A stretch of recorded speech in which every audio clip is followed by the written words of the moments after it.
Hi കൂട്ടുകാരെ, ഇന്ന് ഞാൻ ഉണ്ടാക്കുന്നത് ഇറച്ചിക്കോഴിയുടെ വട്ടും കരളും ആ സാധനമാണ്. അപ്പം വീട്ടിൽ ഫംഗ്ഷന് മേടിച്ച കോഴിയുടെ കുറച്ച് വട്ടും കരളും ഇരിക്കുന്നുണ്ടായിരുന്നു.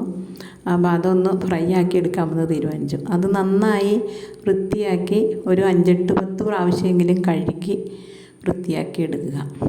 അതിനുശേഷം ഒരു പാനിൽ കുറച്ച് വെളിച്ചെണ്ണ ഒഴിക്കുക.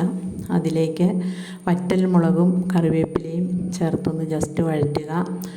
അതിനുശേഷം അതിലേക്ക് ഇഞ്ചി, വെളുത്തുള്ളി നന്നായി ചതച്ചെടുത്തതും സവാള ചെറുതായി അരിഞ്ഞതും ചേർത്ത് നന്നായി നല്ല ബ്രൗൺ നിറമാകുന്നത് വരെ വഴറ്റിയെടുക്കുക.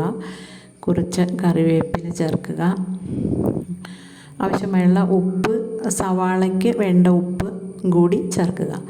ഇതുപോലെ ചേർത്ത ശേഷം നന്നായിട്ട് വഴറ്റുക. നല്ല ബ്രൗൺ നിറമാകുന്നവരെ വഴറ്റണ പോലെ ഇരിക്കും ഈ ലിവർ ഫ്രൈയുടെ രുചി കൂട്ടാൻ.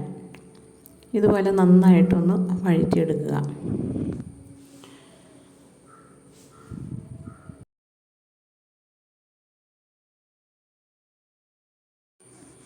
സവാള നന്നായി നല്ല ബ്രൗൺ നിറമാകുന്നത് വരെ വഴറ്റിയിട്ടുണ്ട്. ഇതിലേക്ക് കുറച്ച് മഞ്ഞൾപ്പൊടി, വറ്റൽമുളക് ചതച്ചതും കൂടി ചേർത്ത് നന്നായിട്ടൊന്ന് വഴറ്റുക.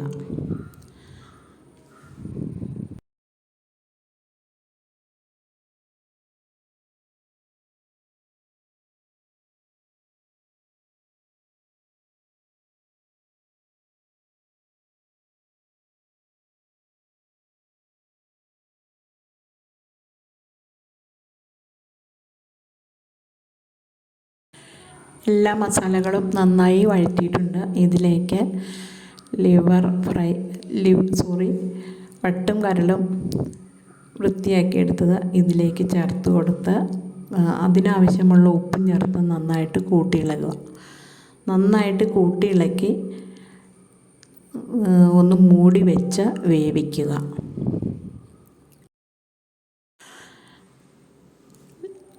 ലിവർ കൂട്ടിയിളക്കിയ ശേഷം മൂടി വയ്ക്കുന്നതിന് മുമ്പ് ഇതിലേക്ക് കുറച്ച് കുരുമുളക് പൊടിയും നന്നായി കുരുമുളക് പൊടി ചേർക്കുക. ഇതിലേക്ക് കുറച്ച് ഗരം മസാല, വീട്ടിൽ പൊടിച്ചു വെച്ച ഗരം മസാലയാണ്, അതുകൊണ്ട് നന്നായിട്ടുണ്ടാവും. അപ്പം കുറച്ചധികം കുരുമുളക് പൊടിയും ഗരം മസാലയും കൂടെ ചേർത്ത് നന്നായിട്ട് കൂട്ടിയിളക്കുക. കൂട്ടിയിളക്കിയ ശേഷം മൂടി വെച്ച് വേവിക്കുക.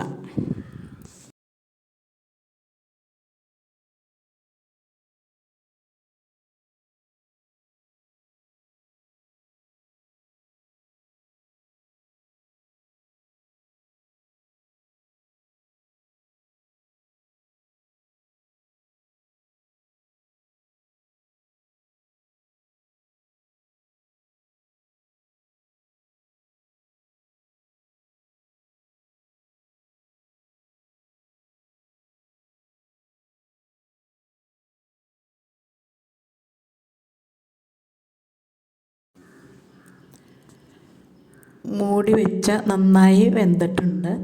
അതിനുശേഷം ഇത് തുറന്ന് വെച്ച് നന്നായി ഫ്രൈ ആക്കി എടുക്കുക.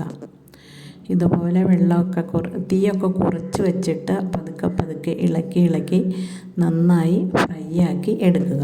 അപ്പോൾ ഇത്രയേ ഉള്ളൂ ഈ വട്ടും കരളും ഈ സാധനം ഉണ്ടാക്കാനായിട്ട്. നല്ല ടേസ്റ്റിയാണ്. കുരുമുളകിൽ തന്നെ കിടന്നാണ് ഇതിൻ്റെ ടേസ്റ്റ് വേണ്ടത്. കുരുമുളക് പൊടി നന്നായിട്ട് ചേർത്തിരിക്കണം.